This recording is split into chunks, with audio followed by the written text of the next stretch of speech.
Hello दोस्तों, स्वागत है आप सभी का आपके अपने प्यारे से YouTube channel BSR learning point में। जी हाँ दोस्तों, जैसा कि आप लोग जानते हैं कि हम आपके लिए लगातार लेकर के आ रहे हैं इस चैनल पर कक्षा 10th के सभी विषयों के चैप्टर वाइज ऑब्जेक्टिव क्वेश्चंस। दोस्तों आज हम लोग केमिस्ट्री के 3rd चैप्टर धातु एवं अधातु से ऑब्जेक्टिव क्वेश्चंस को देखेंगे। दोस्तों यह केमिस्ट्री का 5वां वीडियो होने वाला है दोस्तों, और इस वीडियो के माध्यम से हम लोग 50 MBBS क्वेश्चंस पर कवर करेंगे और डिस्कस करेंगे। तो बने रहिए वीडियो में अंत तक। यदि आप इस चैनल से नहीं जुड़े हैं तो प्लीज़ चैनल को सब्सक्राइब करना ना भूलिए। चलिए वीडियो को स्टार्ट करते हैं दोस्तों। फर्स्ट नंबर का प्रश्न जो कि आप देख पा रहे हैं स्क्रीन पर दोस्तों, कहता है कि किस धातु को चाकू से सरलता से काटा जा सकता है। कहता है किस धातु को चाकू से सरलता से काटा जा सकता है। दोस्तों सरलता से काटा जा सकता है तो यह जो धातु दोस्तों होता है वह होता है सोडियम। ये जो है ये ऑप्शन में दिया हुआ है लोहा, तांबा, कैल्शियम, सोडियम। तो दोस्तों सोडियम धातु जो है वह मुलायम होता है, ठीक है। यह जो है चाकू से भी काटा जा सकता है। तो यह ऑब्जेक्टिव क्वेश्चंस बहुत ही इंपॉर्टेंट है जो कि बोर्ड एग्जाम में बार बार पूछे जाते हैं दोस्तों। पूरा चैप्टर का निचोड़ इस चैनल पर आपको दिया जाता है दोस्तों, तो बने रहिए इस चैनल के साथ। तो चलिए दोस्तों अगला प्रश्न को देखते हैं। अगला प्रश्न दोस्तों कहता है कि सोडियम की परमाणु संख्या कितनी होती है। दोस्तों सोडियम की परमाणु संख्या कितनी होती है। तो सबसे पहले सोडियम का जो संकेत होता है दोस्तों उसे Na होता है और इसकी परमाणु संख्या 11 होती है, ठीक है दोस्तों। तो सोडियम की परमाणु संख्या हो जाएगी 11, जो कि ऑप्शन नंबर ए में दिया हुआ है। तो क्या हो जाएगा, इसका परमाणु संख्या 11 हो जाएगी दोस्तों। तो चलिए नेक्स्ट क्वेश्चन की तरफ बढ़ते हैं दोस्तों। अगला प्रश्न क्या कहता है उसको पढ़ते हैं। कहता है कि जिंक तथा सल्फ्यूरिक अम्ल के बीच अभिक्रिया से निम्नलिखित में कौन सी गैस निकलती है। या इसी क्वेश्चन को अथवा में लिया गया है। कहता है अथवा में कि जस्ता एवं तनु हाइड्रोक्लोरिक अम्ल की अभिक्रिया के फलस्वरूप निम्नलिखित में से कौन सा गैस बनता है। दोस्तों कहता है जिंक का जब अभिक्रिया करते हैं तनु H2SO4, ठीक है दोस्तों, H2SO4 सल्फ्यूरिक अम्ल H2SO4 या नहीं तो HCl के साथ, या नहीं तो HCl यानी कि हाइड्रोक्लोरिक अम्ल के साथ जब इसका अभिक्रिया करते हैं दोस्तों तो कौन सा गैस निकलता है। तो दोस्तों जब इसका अभिक्रिया जिंक का अभिक्रिया सल्फ्यूरिक अम्ल या हाइड्रोक्लोरिक अम्ल के साथ करते हैं तो हाइड्रोजन गैस निकलता है, जो कि आपको ऑप्शन नंबर सी में दे रखा है दोस्तों। तो यहाँ पर ऑप्शन नंबर आपका सी सही आंसर हो जाएगा, हाइड्रोजन गैस, जो कि यहाँ पर H2 गैस जो है निकलता है बाहर, H2 गैस बाहर निकलता है अभिक्रिया के माध्यम से। चलिए दोस्तों नेक्स्ट क्वेश्चन की तरफ बढ़ते हैं, जो कि अगला प्रश्न आपके सामने में और देख पा रहे हैं आप स्क्रीन पर। प्रश्न दिया हुआ है दोस्तों लोहे के फ्राइंग पैन, जो कि आप देख पा रहे हैं। कहता है लोहे के फ्राइंग पैन को जंग से बचाने के लिए निम्न में कौन सी विधि उपयुक्त है। तो दोस्तों पेन जो है वह कौन चीज़ का है, लोहा का, और लोहा को Fe से डिनोट करते हैं। इसका परमाणु संख्या 26 होता है और इसको आयरन भी बोलते हैं दोस्तों, आयरन, लोहा को आयरन भी बोलते हैं। और लोहा की जो सुरक्षा की जाती है दोस्तों तो वह जिंक की परत चढ़ाकर की जाती है, जिसको जस्तीकरण भी बोलते हैं। और जिंक की जो परत चढ़ाई जाती है दोस्तों तो उसको जस्तीकरण बोलते हैं। तो यहाँ पर ऑप्शन नंबर सी में दिया हुआ है दोस्तों कि जिंक की परत चढ़ाकर, तो उस पेन को जंग से सुरक्षा यानी कि बचाने के लिए जिंक की परत चढ़ाकर उसकी सुरक्षा कर सकते हैं दोस्तों। यह विधि उपयुक्त है लोहा के लिए। तो चलिए इसका सही answer option number C zinc की परत चढ़ाकर हो जाएगा। चलिए नेक्स्ट क्वेश्चन की तरफ बढ़ते हैं दोस्तों। तो दोस्तों अगला प्रश्न है आपके सामने, कहता है निम्नलिखित में से सबसे भारी धातु कौन है। तो दोस्तों सबसे भारी धातु होता है OS, ओसियम जिसको बोलते हैं दोस्तों, ओसियम, ठीक है। सबसे भारी धातु होता है ओसियम, लेकिन यहाँ पर ऑप्शन में ओसियम नहीं दिया हुआ है दोस्तों, यहाँ पर दिया हुआ है लिथियम, यूरेनियम, सीजियम, आयरन। तो इस ऑप्शन के हिसाब से इस प्रश्न का सही आंसर हो जाएगा आयरन, ठीक है दोस्तों, आयरन हो जाएगा सही आंसर। जबकि आपको अगर ओसियम दिया रहता है तो ओसियम होता है दोस्तों OS। चलिए ठीक है, अब नेक्स्ट प्रश्न की ओर चलते हैं दोस्तों। अगला प्रश्न पे चलते हैं। अगला प्रश्न कहता है कि निम्नलिखित में से कौन सबसे कम अभिक्रियाशील धातु है। दोस्तों कहता है निम्नलिखित में से कौन सबसे कम अभिक्रियाशील धातु है। तो दोस्तों सबसे कम अभिक्रियाशील धातु आपका हो जाएगा आयरन, ठीक है दोस्तों। क्रियाशीलता की श्रेणी में दोस्तों, क्रियाशीलता की श्रेणी में आयरन जो है इन सभी धातु से, या जो एल्युमिनियम, जिंक और मैग्नीशियम दिया हुआ है इन सभी धातु से जो है बाद में आता है। जैसे Fe दोस्तों, उसके बाद आता है Fe सबसे कम क्रियाशील होता है, उसके बाद एल्युमिनियम होता है, उससे ज़्यादा होता है आपको Zn, उससे ज़्यादा होता है Mg, ठीक है दोस्तों। तो Mg यानी कि इस Fe जो है सबसे कम क्रियाशील है इन तत्व के साथ, ठीक है दोस्तों। तो यहाँ पर क्या हो जाएगा, ऑप्शन नंबर आपका सी सही आंसर हो जाएगा Fe। चलिए नेक्स्ट क्वेश्चन की तरफ बढ़ते हैं दोस्तों। अगला प्रश्न कहता है निम्नलिखित में से कौन गैस चूने के पानी को दूधिया कर देता है। कहता है निम्नलिखित में से कौन सा गैस ऐसा है जो चूने के पानी को क्या करता है, दूधिया कर देता है दोस्तों, दूधिया कर देता है। तो वह कार्बन डाइऑक्साइड है दोस्तों, कार्बन डाइऑक्साइड चूने के पानी को क्या करता है, दूधिया कर देता है। ऑप्शन नंबर सी इसका सही आंसर हो जाएगा। चलिए नेक्स्ट क्वेश्चन की तरफ बढ़ते हैं दोस्तों। यदि आप इस सेशन को पूरा कर लेते हैं तो आपको एग्जाम में एक भी क्वेश्चन नहीं छूटेगा दोस्तों, क्योंकि यह वीडियो जो है पूरा चैप्टर का निचोड़ है दोस्तों। और धातु अधातु से हम आपको 100+ क्वेश्चन करवाएंगे दोस्तों। तो ये धातु अधातु का फर्स्ट वीडियो है दोस्तों, और इसके आगे हम नेक्स्ट वीडियो लेकर के आएंगे। तो बने रहिए इस चैनल के साथ। और यदि आप इस चैनल को अभी तक सब्सक्राइब नहीं किया है तो प्लीज़ चैनल को सब्सक्राइब करना मत भूलिए और जल्द से जल्द टेलीग्राम से भी ज्वाइन हो जाइए ताकि आपको PDF भी मिल सके। तो दोस्तों अगला प्रश्न कहता है कौन सा अधातु कमरे के ताप पर द्रव होता है। तो दोस्तों यहाँ पर अधातु का बात कर रहा है, ठीक है। अधातु में कहेगा तो ब्रोमीन आंसर हो जाएगा। और यदि आपको धातु में पूछेगा दोस्तों तो धातु में हो जाएगा आपको पारा, क्योंकि पारा जो है धातु है। तो पारा धातु है, वो पारा वैसा धातु है जो द्रव में पाया जाता है और ब्रोमीन ऐसा अधातु है जो द्रव में पाया जाता है, ठीक है दोस्तों। तो यहाँ पर आपको ऑप्शन नंबर क्या हो जाएगा, ये आंसर हो जाएगा, क्योंकि अधातु पूछ रहा है। तो ब्रोमीन जो है अधातु में ब्रोमीन द्रव अवस्था में रहता है दोस्तों, जो कि बहुत इंपॉर्टेंट क्वेश्चन है। चलिए नेक्स्ट क्वेश्चन की तरफ बढ़ते हैं और बहुत ही कम समय में इस सेशन को पूरा करते हैं दोस्तों। तो कहता है यहाँ पर कि खाद्य पदार्थों के डिब्बों पर जिंक के बजाय टिन का लेप होता है, क्योंकि दोस्तों खाद्य पदार्थों के यहाँ पर खाद्य पदार्थों के डिब्बों पर कहता है जिंक के बजाय, यानी कि जिंक के अलावा टीन का जो है लेप होता है। जिंक का संकेत होता है दोस्तों जेड, जिंक का संकेत होता है ZN और टीन का संकेत होता है SN। तो कहता है जिंक का जो है जिंक का लेप नहीं होता है, जबकि SN का लेप होता है, ठीक है दोस्तों।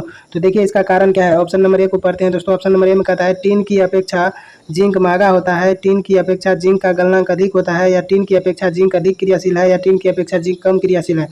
तो दोस्तों यहाँ पर हो जाएगा ऑप्शन नंबर आपको सी सही आंसर हो जाएगा। टीन की अपेक्षा जिंक जो है अधिक क्रियाशील है और जिंक अधिक क्रियाशील है, इसीलिए इसका उपयोग नहीं किया जाता है। यदि जिंक का उपयोग करेगा दोस्तों तो यह वायु से अभिक्रिया करके जो है सो अन्य पदार्थ का निर्माण कर लेगा, ताकि इसीलिए जो है यहाँ पर जिंक का प्रयोग नहीं किया जाता है, टीन का प्रयोग किया जाता है। टीन जिंक से कम क्रियाशील होता है और यह अभिक्रिया नहीं करता है, और टीन जो है जल्द अभिक्रिया नहीं करता है दोस्तों, इसीलिए क्या हो जाएगा इस प्रश्न का ऑप्शन नंबर सी सही आंसर हो जाएगा दोस्तों। तो चलिए नेक्स्ट क्वेश्चन की तरफ बढ़ते हैं दोस्तों। अगला प्रश्न क्या कहता है, अगला प्रश्न कहता है दोस्तों क्रोयोलाइट किस धातु का अयस्क है। कहता है क्रोलाइट जो है किस धातु का अयस्क है। तो दोस्तों क्रोयोलाइट है जो है एल्युमिनियम का अयस्क है, जो कि ऑप्शन नंबर सी में दिया हुआ है दोस्तों। क्रोयोलाइट एल्युमिनियम का अयस्क है। चलिए नेक्स्ट क्वेश्चन की तरफ बढ़ते हैं। अगला प्रश्न दोस्तों कहता है कि किसी कोश में, कोश का मतलब होता है कक्षा दोस्तों, किसी कक्षा में इलेक्ट्रॉनों की अधिकतम संख्या होती है। तो दोस्तों कक्षा में जो इलेक्ट्रॉनों की अधिकतम संख्या निकालते हैं वह निकालते हैं 2n² सूत्र से। एक फार्मूला होता है जो फार्मूला है 2n²। तो यहाँ पर दोस्तों ऑप्शन नंबर बी में दिया हुआ है 2n²। तो ऑप्शन नंबर बी इसका सही आंसर हो जाएगा 2n²। यहाँ पर n2 जो है n2 नहीं है दोस्तों, n का स्क्वायर है, ठीक है, 2n²। चलिए नेक्स्ट क्वेश्चन की तरफ बढ़ते हैं दोस्तों। अगला प्रश्न कहता है निम्न में कौन सा उपधातु है। कहता है निम्न में कौन सा उपधातु है। ऑप्शन है जिंक, कैल्शियम, गैलियम, कार्बन। तो दोस्तों गैलियम जो है यह उपधातु है दोस्तों, यह न तो धातु है और न ही अधातु है, इसमें धातु अधातु दोनों का गुण पाया जाता है। तो गैलियम क्या हो जाएगा, उपधातु। चलिए नेक्स्ट क्वेश्चन की तरफ बढ़ते हैं।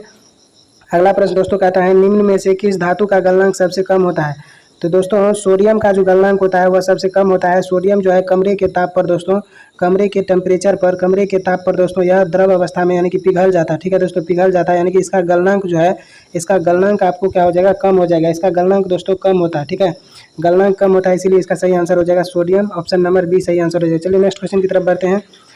अगला प्रश्न दोस्तों कहता है निम्नलिखित में कौन अधातु है। तो दोस्तों यहाँ पर कहता है निम्न में कौन अधातु है। तो यहाँ पर ऑप्शन दिया है कार्बन, सोडियम, एल्युमिनियम, कैल्शियम। तो दोस्तों यहाँ पर क्या हो जाएगा, कार्बन जो है यह अधातु है, ठीक है दोस्तों। सोडियम आपका धातु है, एल्युमिनियम भी धातु है, लेकिन यहाँ पर कार्बन जो है यह अधातु है दोस्तों। तो ऑप्शन नंबर ये सही आंसर हो जाएगा, यह अधातु है। चलिए नेक्स्ट क्वेश्चन की तरफ बढ़ते हैं। अगला प्रश्न दोस्तों कहता है कि कौन सी गैस उत्सर्जित होगी जब धातुएं जल के साथ अभिक्रिया करेगी।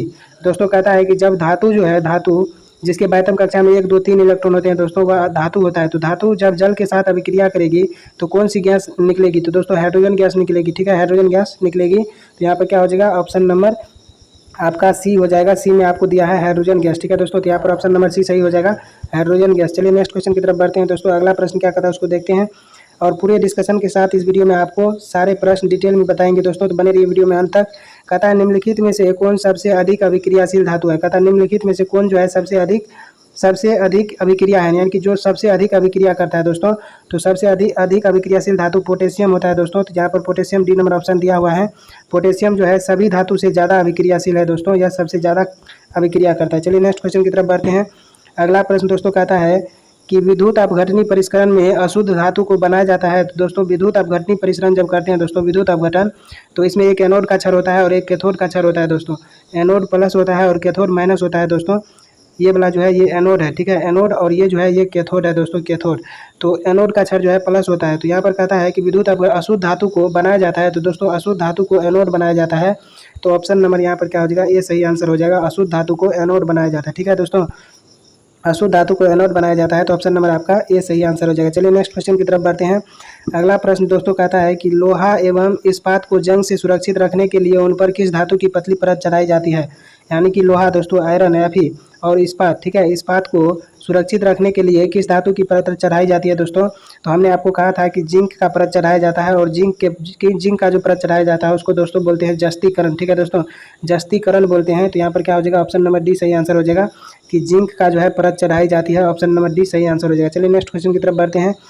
अगला प्रश्न दोस्तों कहता है बॉक्साइड बॉक्साइड किस धातु का महत्वपूर्ण अयस्क है। तो दोस्तों बॉक्साइड जो है वह एल्युमिनियम का जो है प्रमुख अयस्क है, एल्युमिनियम का एक अयस्क है जो है बॉक्साइड, ठीक है दोस्तों, बॉक्साइड से एल्युमिनियम का निष्कर्षण किया जाता है, तो ऑप्शन नंबर सी सही हो जाएगा बॉक्साइड। चलिए नेक्स्ट क्वेश्चन की तरफ बढ़ते हैं। अगला प्रश्न दोस्तों कहता है कि सोडियम की संयोजकता क्या होती है। तो दोस्तों सोडियम का परमाणु संख्या 11 होता है, संकेत यानी होता है पहली कक्षा में 2 गो इलेक्ट्रॉन, दूसरी कक्षा में 8 गो इलेक्ट्रॉन और तीसरी कक्षा में 1 इलेक्ट्रॉन देता है दोस्तों। तो इसका संयोजकता क्या हो जाएगा, 1 हो जाएगा, ठीक है दोस्तों, 1 हो जाएगा, सोडियम की संयोजकता 1 हो जाएगा। तो ऑप्शन नंबर आपका ये दिया हुआ है, सोडियम की संयोजकता 1 हो जाएगी। चलिए नेक्स्ट क्वेश्चन की तरफ बढ़ते हैं। अगला प्रश्न दोस्तों कहता है कौन सी अधातु विद्युत का सुचालक होता है। कहता है कौन सी अधातु जो है विद्युत का सुचालक होता है। तो दोस्तों ग्रेफाइट जो होता है, ग्रेफाइट यह अधातु होते हुए भी विद्युत का सुचालक होता है, जो कि बहुत बार एग्जाम में आए हुए हैं दोस्तों यह क्वेश्चंस। तो यहाँ पर क्या हो जाएगा, ऑप्शन नंबर बी इसका सही आंसर हो जाएगा ग्रेफाइट। चलिए नेक्स्ट क्वेश्चन की तरफ बढ़ते हैं दोस्तों। तो अगला प्रश्न दोस्तों कहता है कि पोटेशियम के की परमाणु संख्या क्या है। तो दोस्तों पोटेशियम का संकेत के होता है और इसका परमाणु संख्या 19 होता है। तो यहाँ पर क्या हो जाएगा, ऑप्शन नंबर ये सही आंसर हो जाएगा, पोटेशियम के का परमाणु संख्या 19 हो जाएगा। और दोस्तों पोटेशियम जो है सबसे ज़्यादा अभिक्रिया करता है दोस्तों, तो यह सबसे ज़्यादा अभिक्रियाशील भी होता है। चलिए नेक्स्ट क्वेश्चन की तरफ बढ़ते हैं। अगला प्रश्न दोस्तों कहता है कि सक्रियता श्रेणी में सबसे अधिक क्रियाशील धातु है। तो दोस्तों सक्रियता श्रेणी में सबसे क्रियाशील धातु यहाँ पर कहता है चांदी सोना Au होता है, सोना का ये संकेत है दोस्तों Au। और यहाँ पर कहता है सोडियम, पारा और कॉपर। तो दोस्तों यहाँ पर ऑप्शन नंबर ए सही हो जाएगा, सोडियम बी सही हो जाएगा दोस्तों, सोडियम। तो सोडियम जो है सबसे अधिक क्रियाशील है दोस्तों, लेकिन यहाँ पर पोटेशियम नहीं दिया हुआ है ऑप्शन में। यदि पोटेशियम के दिया रहता है ऑप्शन में तो सोडियम नहीं होता, लेकिन यहाँ पर इन सब का तुलना किया जाता है तो सोडियम जो है इन सभी में सबसे अधिक क्रियाशील माना जाएगा दोस्तों, और ये होता भी है, तो सोडियम इसका सही आंसर हो जाएगा। चलिए नेक्स्ट क्वेश्चन की तरफ बढ़ते हैं। अगला प्रश्न कहता है कि पारे का अयस्क है। तो दोस्तों पारे का अयस्क होता है सिनेबार, जो कि ऑप्शन नंबर डी में दिया हुआ है, पारे का अयस्क सिनेबार होता है। चलिए नेक्स्ट क्वेश्चन की तरफ बढ़ते हैं। अगला प्रश्न दोस्तों कहता है कि नाइट्रोजन डाइऑक्साइड NO2 के धुएं का रंग होता है दोस्तों, नाइट्रोजन डाइऑक्साइड का सूत्र होता है NO2, और इसके धुएं का रंग कैसा होता है। तो इसके धुएं का रंग दोस्तों भूरा होता है, जो कि ऑप्शन नंबर ए में दिया हुआ है, भूरा रंग, ठीक है, भूरा रंग ऑप्शन नंबर ए में आपको दिया हुआ है, तो ऑप्शन नंबर ए इसका सही आंसर हो जाएगा, ठीक है। चलिए नेक्स्ट क्वेश्चन की तरफ बढ़ते हैं। अगला प्रश्न दोस्तों कहता है कि साधारण ताप पर फास्फोरस का अणुसूत्र है। तो यहाँ पर अणु होगा दोस्तों, साधारण ताप पर फास्फोरस का अणुसूत्र P4 होता है दोस्तों, ठीक है, P4। तो ऑप्शन नंबर यहाँ पर क्या हो जाएगा, डी सही हो जाएगा, P4। चलिए नेक्स्ट क्वेश्चन की तरफ बढ़ते हैं दोस्तों।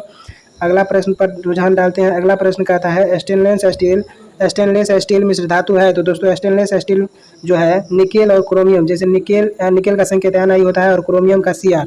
तो लोहा जो है लोहा जो है निकेल और क्रोमियम के साथ मिल करके स्टेनलेस स्टील का निर्माण करता है, ठीक है दोस्तों, स्टेनलेस स्टील मिश्र धातु का निर्माण करता है। तो यहाँ पर क्या हो जाएगा, ऑप्शन नंबर ए सही हो जाएगा, लोहा, ठीक है दोस्तों, स्टेनलेस स्टील मिश्र धातु है तो लोहा हो जाएगा इसका सही आंसर। चलिए नेक्स्ट क्वेश्चन की ओर बढ़ते हैं। तो दोस्तों अगला प्रश्न आपके स्क्रीन पर जो कि आप देख पा रहे हैं कहता है पीतल है। तो दोस्तों पीतल कौन चीज़ है उसके बारे में यहाँ पर ऑप्शन दिया हुआ है, धातु दिया है ए नंबर में, बी नंबर में अधातु है, सी नंबर में मिश्र धातु, डी नंबर में उपधातु। तो दोस्तों पीतल जो है यह उपधातु है दोस्तों, तो यहाँ पर क्या हो जाएगा, पीतल उपधातु है, ठीक है। तो ऑप्शन नंबर आपका सी सही आंसर हो जाएगा, पीतल जो है उपधातु है। चलिए नेक्स्ट क्वेश्चन की तरफ बढ़ते हैं। अगला प्रश्न कहता है कि कौन विद्युत का सर्वोत्तम सुचालक है। इनमें से दिया हुआ है कॉपर यानी कि Cu, चांदी दिया है, एल्युमिनियम दिया है और Fe लोहा दिया हुआ है, ठीक है दोस्तों। कहता है कौन विद्युत का सर्वोत्तम चालक है, यानी कि सबसे अच्छा चालक कौन सा है। तो दोस्तों Ag चांदी जो होता है दोस्तों, चांदी विद्युत का सर्वश्रेष्ठ चालक होता है, चांदी। और यह क्वेश्चंस बार बार एग्जाम में पूछे जाते हैं, तो ऑप्शन नंबर बी सही आंसर हो जाएगा, Ag, ठीक है, ऑप्शन नंबर बी Ag सही आंसर हो जाएगा। चलिए नेक्स्ट क्वेश्चन की तरफ बढ़ते हैं। अगला प्रश्न दोस्तों कहता है आपके स्क्रीन पर जो कि आप देख पा रहे हैं दोस्तों, कहता है कि वायुमंडल में CO2, कहता है वायुमंडल में CO2 गैस की उपस्थिति है। तो दोस्तों वायुमंडल में CO2 गैस की उपस्थिति 0.03% होती है, तो ऑप्शन नंबर सी इसका सही आंसर हो जाएगा। चलिए नेक्स्ट क्वेश्चन की ओर बढ़ते हैं दोस्तों। अगला प्रश्न कहता है कि इलेक्ट्रॉन के दोस्तों कहता है कि इलेक्ट्रॉन के स्थानांतरण से बने यौगिक क्या कहलाते हैं। तो दोस्तों जब इलेक्ट्रॉन का स्थानांतरण होता है, जैसे मान के चलिए सोडियम का संकेत Na होता है, परमाणु संख्या 11, और कैल्शियम का क्लोरीन का संकेत Cl होता है और 17 परमाणु संख्या होता है दोस्तों। तो Na क्या करता है, एक इलेक्ट्रॉन दोस्तों क्या करता है, क्लोरीन को दे देता है, ठीक है, स्थानांतरित कर देता है, एक इलेक्ट्रॉन दे देता है क्लोरीन को और बना लेता है NaCl, ठीक है, NaCl बना लेता है दोस्तों। Na पे एक प्लस चार्ज और क्लोरीन को एक इलेक्ट्रॉन दिया तो एक माइनस चार्ज हो जाता है। तो यहाँ पर क्या होता है, इलेक्ट्रॉन का स्थानांतरण होता है दोस्तों। तो इस स्थानांतरण के फलस्वरूप जो यौगिक बनता है दोस्तों, तो वह हो जाता है विद्युत संयोजी, ठीक है दोस्तों, विद्युत संयोजी कहलाता है वह यौगिक। तो यहाँ पर क्या हो जाएगा, ऑप्शन नंबर आपका बी सही आंसर हो जाएगा, विद्युत संयोजी, ठीक है, यहाँ पर ऑप्शन नंबर बी इसका सही आंसर हो जाएगा, विद्युत संयोजी। इलेक्ट्रॉन के स्थानांतरण के फलस्वरूप यौगिक विद्युत संयोजी यौगिक कहलाते हैं। चलिए नेक्स्ट क्वेश्चन की तरफ बढ़ते हैं दोस्तों। अगला प्रश्न देखिए दोस्तों क्या कहता है। अगला प्रश्न है दोस्तों जो कहता है सिलिका क्या है। तो दोस्तों सिलिका क्या है, सिलिका का सूत्र होता है SiO3 दोस्तों। तो सिलिका क्या है, तो दोस्तों सिलिका यहाँ पर ऑप्शन नंबर बी में दिया है अधातु, ठीक है दोस्तों। तो सिलिका क्या है, अधातु है, सिलिका अधातु है। चलिए नेक्स्ट क्वेश्चन की तरफ बढ़ते हैं दोस्तों। अगला प्रश्न कहता है कि लाल तप्त आयरन पर जलवाष्प प्रवाहित करने पर कौन सा यौगिक प्राप्त होता है। दोस्तों जब आयरन को क्या करता है, आयरन का मतलब होता है लोहा, ठीक है दोस्तों, आयरन का मतलब होता है लोहा, लोहा का संकेत होता है Fe। जब Fe को क्या करते हैं, बहुत गर्म करते हैं और इस पर जल की बूंदे डालते हैं दोस्तों, तो यह कौन चीज़ में परिवर्तित हो जाता है। तो यह दोस्तों परिवर्तित हो जाता है, यह परिवर्तित हो जाता है आपका Fe3O4 में, जो कि ऑप्शन नंबर सी में दिया हुआ है Fe3O4, ठीक है दोस्तों, Fe3O4 में परिवर्तित हो जाता है दोस्तों। तो यहाँ पर ऑप्शन नंबर सी जो है सही आंसर हो जाएगा। चलिए नेक्स्ट क्वेश्चन की तरफ बढ़ते हैं दोस्तों। अगला प्रश्न कहता है कि शुद्ध सोना को व्यक्त किया जाता है। तो दोस्तों शुद्ध सोना को 24 कैरेट में व्यक्त किया जाता है।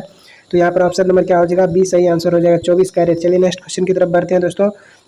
अगला प्रश्न है, कहता है जल में हाइड्रोजन तथा ऑक्सीजन की परमाणु संख्या का अनुपात है। तो दोस्तों जल का अनुसूत्र होता है H2O। तो H का 2 भाग है और ऑक्सीजन का एक ही भाग है दोस्तों, एक ही भाग है, तो 2:1 हो जाएगा। ऑप्शन नंबर बी में दिया हुआ है 2:1, तो ऑप्शन नंबर बी इसका सही आंसर हो जाएगा। चलिए नेक्स्ट क्वेश्चन की तरफ बढ़ते हैं दोस्तों। अगला प्रश्न कहता है कि जब सोडियम हाइड्रोक्साइड जिंक से क्रिया करता है तो उत्पाद में क्या बनता है। सोडियम हाइड्रोक्साइड को बोलते हैं दोस्तों NaOH का हल टू सोडियम हाइड्रोक्साइड, ठीक है दोस्तों, NaOH बोलते हैं सोडियम हाइड्रोक्साइड को, NaOH। और यह क्या करता है, सोडियम से अभिक्रिया, यह जो है जिंक से अभिक्रिया करता है दोस्तों, जिंक से, ठीक है। तो क्या बनाता है, तो जब जिंक से अभिक्रिया करता है दोस्तों, तो ऑप्शन नंबर डी में दिया हुआ है Na2, ऑप्शन नंबर डी में है दोस्तों Na2 और ZnO2 का O2 प्लस H2, तो ये बनाता है दोस्तों, ऑप्शन नंबर डी इसका सही आंसर हो जाएगा, Na2 ZnO2 प्लस H2, ठीक है दोस्तों, ये बनाता है। तो यहाँ पर ऑप्शन नंबर डी सही आंसर। चलिए नेक्स्ट क्वेश्चन की तरफ बढ़ते हैं दोस्तों। अगला प्रश्न कहता है कि निम्न में कौन आयनिक यौगिक है। तो दोस्तों निम्न में कौन आयनिक यौगिक है। तो आयनिक यौगिक दोस्तों तभी बनता है जब अभिक्रिया धातु और अधातु के बीच होता है दोस्तों, अधातु और धातु के बीच जब अभिक्रिया होता है दोस्तों, तब आयनिक यौगिक बनता है, ठीक है। तो यहाँ पर देखेंगे धातु और अधातु किस यौगिक में है। तो दोस्तों यहाँ पर देखिए धातु, यहाँ पर देखिए ये हाइड्रोजन है, ये कार्बन है और ये नाइट्रोजन है, इसमें सभी अधातु है दोस्तों, इसमें क्या है, सभी अधातु है। और इधर देखिए CCl4 है, यहाँ पर C कार्बन है और C कार्बन अधातु है और Cl भी क्या है, अधातु है। यहाँ पर पोटेशियम की धातु है और Cl क्लोरीन जो है अधातु है। तो धातु अधातु का संयोग यहाँ हुआ है दोस्तों, तो यह क्या हो जाएगा, आयनिक यौगिक हो जाएगा, ठीक है, आयनिक यौगिक हो जाएगा। जब धातु अधातु दोस्तों अभिक्रिया करता है तो आयनिक यौगिक का निर्माण होता है, जो कि ऑप्शन नंबर सी में ऑलरेडी दिया हुआ है, पोटेशियम क्लोराइड। चलिए नेक्स्ट क्वेश्चन की तरफ बढ़ते हैं दोस्तों। अगला प्रश्न क्या कहता है, उस पर रुझान डालते हैं। अगला प्रश्न कहता है कौन सा अधातु विद्युत का सुचालक है। कहता है कौन सा अधातु जो है विद्युत का सुचालक है। दोस्तों ग्रेफाइट एक अधातु है और यह विद्युत का सुचालक होता है, ग्रेफाइट। चलिए नेक्स्ट क्वेश्चन की तरफ बढ़ते हैं। अगला प्रश्न दोस्तों कहता है धातु जो सिर्फ अम्लराज में घुलता है। कहता है ऐसा कौन सा धातु है जो सिर्फ अम्लराज में घुलता है दोस्तों। तो यहाँ पर क्या हो जाएगा, ऑप्शन नंबर सी सही आंसर हो जाएगा। Au को बोलते हैं दोस्तों सोना, ठीक है, Au को बोलते हैं सोना, और सोना जो है सिर्फ अम्लराज में घुलता है, ठीक है दोस्तों, अम्लराज में घुलता है। तो यहाँ पर क्या हो जाएगा, ऑप्शन सी नंबर सही हो जाएगा, Cu, ठीक है, Au सही हो जाएगा, सोना, ठीक है। चलिए नेक्स्ट क्वेश्चन की तरफ बढ़ते हैं दोस्तों। अगला प्रश्न कहता है कि बॉक्साइड किस धातु का अयस्क है। तो दोस्तों बॉक्साइड जो है एल्युमिनियम का अयस्क है, जो कि आप भली भांति जानते हैं। तो यहाँ पर क्या हो जाएगा, बॉक्साइड एल्युमिनियम का धातु अयस्क है, ठीक है। चलिए नेक्स्ट क्वेश्चन की तरफ बढ़ते हैं। अगला प्रश्न दोस्तों कहता है केरोसिन तेल में डुबाकर किस धातु को रखा जाता है। तो केरोसिन तेल में दोस्तों सोडियम धातु को डुबाकर रखा जाता है और इसको बाहर में नहीं रखा जाता है दोस्तों। यदि बाहर में रखा जाएगा सोडियम को तो यह ऑक्सीजन से अभिक्रिया करके जलने लगता है, ठीक है दोस्तों, जलने लगता है, इसीलिए इसको केरोसिन तेल में डुबाकर रखा जाता है। चलिए नेक्स्ट क्वेश्चन की तरफ बढ़ते हैं। अगला प्रश्न दोस्तों कहता है कि कोई धातु ऑक्सीजन के साथ अभिक्रिया कर उच्च गलनांक वाला यौगिक निर्मित करता है, यह यौगिक जल में विलय है, यह तत्व हो सकता है। तो दोस्तों यहाँ पर कैल्शियम इसका सही आंसर हो जाएगा, क्योंकि कैल्शियम का संकेत होता है Ca और यह जल के साथ अभिक्रिया करके बनाता है, कैल्शियम ऑक्साइड, ठीक है दोस्तों, कैल्शियम ऑक्साइड बनाता है जल के साथ अभिक्रिया करके कैल्शियम ऑक्साइड और H2 गैस बाहर कर देता है, ठीक है दोस्तों। तो कैल्शियम ऑक्साइड जो है यह क्या करता है कि जल में विलय है। कैल्शियम ऑक्साइड इसको बोलते हैं कली चूना, ठीक है दोस्तों, कली चूना बोलते हैं, और कली चूना जो है जल में विलय होता है, इसीलिए इसका सही आंसर हो जाएगा दोस्तों कैल्शियम ऑक्साइड, जो कि ऑप्शन नंबर ए में सही दिया हुआ है ऑलरेडी। यहाँ पर ऑप्शन नंबर ए सही आंसर हो जाएगा। चलिए नेक्स्ट क्वेश्चन की तरफ बढ़ते हैं दोस्तों। अगला प्रश्न कहता है कि सीसा और टीन की मिश्र धातु को क्या कहते हैं दोस्तों। सीसा और टीन की मिश्र धातु को गनमेंटल कहते हैं, जो कि ऑप्शन नंबर सी में दिया हुआ है दोस्तों, गनमेंटल, ठीक है। सीसा और टीन की मिश्र धातु को गनमेंटल कहते हैं। चलिए नेक्स्ट क्वेश्चन की तरफ बढ़ते हैं। अगला प्रश्न दोस्तों कहता है कि निम्नलिखित में से किसे चाकू से, यहाँ पर चाकू होगा दोस्तों, किसे चाकू से काटा जा सकता है। तो दोस्तों सोडियम को, सोडियम यानी कि Na, सोडियम को, और लिथियम Li, ठीक है दोस्तों, लिथियम और सोडियम दोनों को चाकू से काटा जा सकता है, ठीक है। तो यहाँ पर सोडियम नहीं दिया है ऑप्शन, तो ऑप्शन में लिथियम दिया है, तो लिथियम इसका सही आंसर हो जाएगा दोस्तों। लिथियम को भी चाकू से काटा जाता है, और इन दोनों सोडियम और लिथियम दोनों को चाकू से काटा जाता है। चलिए नेक्स्ट क्वेश्चन की तरफ बढ़ते हैं। अगला प्रश्न दोस्तों कहता है निम्नलिखित में कौन अधातु है। तो दोस्तों यहाँ पर लोहा जो है यह भी धातु है, एल्युमिनियम भी धातु है, और सोना भी धातु है। सोना का संकेत यू होता है दोस्तों, ये सब धातु है। तो अधातु कौन है दोस्तों, कार्बन क्या है, अधातु है। तो ऑप्शन नंबर बी सही आंसर हो जाएगा, अधातु कार्बन है। चलिए नेक्स्ट क्वेश्चन की तरफ बढ़ते हैं। अगला प्रश्न दोस्तों कहता है कि लोहा को जिंक से लोपित करने की क्रिया को कहते हैं। दोस्तों लोहा यानी कि Fe को जब जिंक से लोपित करते हैं तो इस क्रिया को क्या कहते हैं दोस्तों, इस क्रिया को कहते हैं गैल्वेनीकरण, जो कि ऑप्शन नंबर बी में दिया हुआ है, गैल्वेनीकरण कहलाता है। तो ऑप्शन नंबर बी इसका सही आंसर हो जाएगा। चलिए नेक्स्ट क्वेश्चन की तरफ बढ़ते हैं। तो दोस्तों अगला प्रश्न भी चलते हैं दोस्तों। अगला प्रश्न क्या कहता है उसको देखते हैं। अगला प्रश्न है दोस्तों जो कि आप देख पा रहे हैं स्क्रीन पर, कहता है लोहे की परमाणु संख्या है। कहता है लोहे की परमाणु संख्या है दोस्तों, लोहे का संकेत होता है Fe, और इसका परमाणु संख्या 26 होता है, 26, ठीक है। तो यहाँ पर ऑप्शन नंबर बी में दिया हुआ है 26, तो लोहे की परमाणु संख्या क्या हो जाएगी, 26 हो जाएगी दोस्तों, इसका सही आंसर। चलिए नेक्स्ट क्वेश्चन की तरफ बढ़ते हैं। अगला प्रश्न दोस्तों कहता है कि क्लोरीन की संयोजकता क्या है। तो दोस्तों क्लोरीन होता है Cl, और Cl17 होता है इसका परमाणु संख्या। तो क्लोरीन Cl17, और इसकी संयोजकता की बात करेंगे दोस्तों तो पहली कक्षा में 2 इलेक्ट्रॉन, दूसरी में 8 और क्या तीसरी कक्षा में देता है 7 इलेक्ट्रॉन, ठीक है दोस्तों। लेकिन इसको 8 बनने के लिए यानी कि अक्रिय गैस प्राप्त करने के लिए एक ही इलेक्ट्रॉन की जरूरी होती है दोस्तों। तो यहाँ पर क्या हो जाएगा, इसका संयोजकता 1 हो जाएगा, जो कि आपको ऑप्शन नंबर ए और सी दोनों में दिया हुआ है दोस्तों, ए और सी दोनों में दिया हुआ है। यहाँ पर टाइप करने में थोड़ा सा मिस्टेक हुआ है दोस्तों। तो चलिए यहाँ पर क्या हो जाएगा, आपका ये भी सही हो जाएगा, और ये दोनों जगह सेम है, तो यहाँ पर क्या हो जाएगा, एक सही आंसर हो जाएगा। चलिए नेक्स्ट क्वेश्चन की तरफ बढ़ते हैं। अगला प्रश्न दोस्तों कहता है कि धातुओं को जोड़ने में प्रयुक्त होता है गैस है। तो दोस्तों वेल्डिंग जो करते हैं दोस्तों, वेल्डिंग तो धातु को जोड़ते हैं दोस्तों, तो उसमें कौन सा गैस का जो है उपयोग किया जाता है। तो उसमें एसिटिलीन गैस का उपयोग किया जाता है दोस्तों, एसिटिलीन, ठीक है, एसिटिलीन गैस का उपयोग किया जाता है दोस्तों, जो कि ऑप्शन में यहाँ पर एसिटिलीन होगा, यहाँ पर दोस्तों एसिटिलीन होगा, ठीक है, एसिटिलीन। तो एसिटिलीन गैस का क्या किया जाता है, उपयोग किया जाता है, ठीक है, एसिटिलीन गैस का उपयोग किया जाता है। चलिए नेक्स्ट क्वेश्चन की तरफ बढ़ते हैं दोस्तों। अगला प्रश्न कहता है कि अधातु के ऑक्साइड होते हैं। अधातु के ऑक्साइड क्या होते हैं दोस्तों, तो अधातु के ऑक्साइड अम्लीय होते हैं। तो यहाँ पर ऑप्शन नंबर बी सही आंसर हो जाएगा, अधातु के ऑक्साइड क्या होते हैं, अम्लीय होते हैं। तो दोस्तों इस वीडियो के माध्यम से हमने आपको 50 MBBS क्वेश्चंस प्रोवाइड किया, जो कि एग्जाम की दृष्टि से बहुत ही महत्वपूर्ण था और चैप्टर का निचोड़ था दोस्तों। और इससे अगले वीडियो में हम इससे आगे क्वेश्चंस लेकर के आएंगे, और आपको 100 क्वेश्चंस इस चैप्टर से, धातु अधातु चैप्टर से दोस्तों कराएंगे। तो आपको इस चैनल पर चैप्टर का पूरा निचोड़ ऑब्जेक्टिव दिया जाता है दोस्तों, ताकि आपको एग्जाम में दिक्कत ना हो। तो प्लीज़ इस चैनल को सब्सक्राइब जरूर करें, और यदि आपको वीडियो अच्छा लगे तो प्लीज़ वीडियो को लाइक कीजिए और अपने दोस्तों के साथ शेयर भी कीजिए। मिलेंगे नेक्स्ट वीडियो में, तब तक के लिए thank you so much for watching this video. Take care, जय हिंद।